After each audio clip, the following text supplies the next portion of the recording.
اللہ اللہ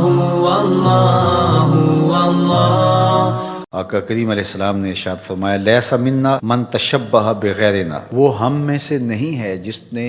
ہمارے غیروں سے مشابہت اختیار کی، جو ہمارے دین سے ہٹ کے دوسرا دین رکھتے ہیں، ہماری فکر سے ہٹ کے دوسری فکر رکھتے ہیں، ان سے مشابہت اختیار کی، دوسری قوم سے مشابہت اختیار کی، وہ ہم میں سے نہیں ہے۔ اور ایک روایت میں ہے من تشبہ بقوم فہو منہم، جس نے کسی قوم سے مشابہت اختیار کی وہ انہی میں سے ہوگا۔ اور اس کی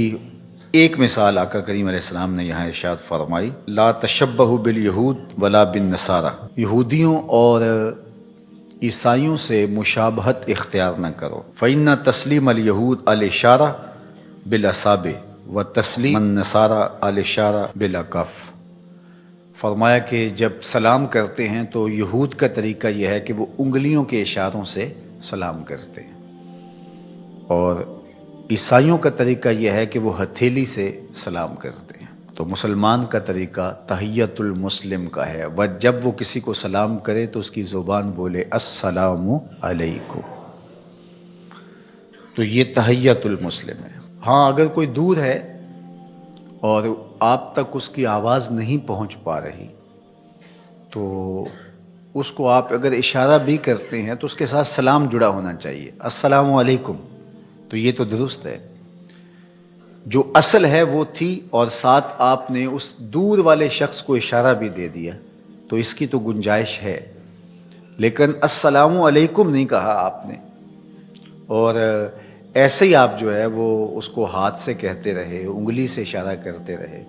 تو یہ طریق یہود کا ہے یا نصارہ کا ہے، مسلمانوں کا یہ طریق نہیں ہے۔ جب وہ اپنے مومن بھائی کو دیکھتے ہیں، ملاقات کرتے ہیں تو السلام علیکم کہتے ہیں۔ السلام علیکم نہ کہیں، صرف اشارہ کہیں تو یہ اشارہ یہود کا اور نصارہ کا ہے، مسلمانوں کا نہیں ہے۔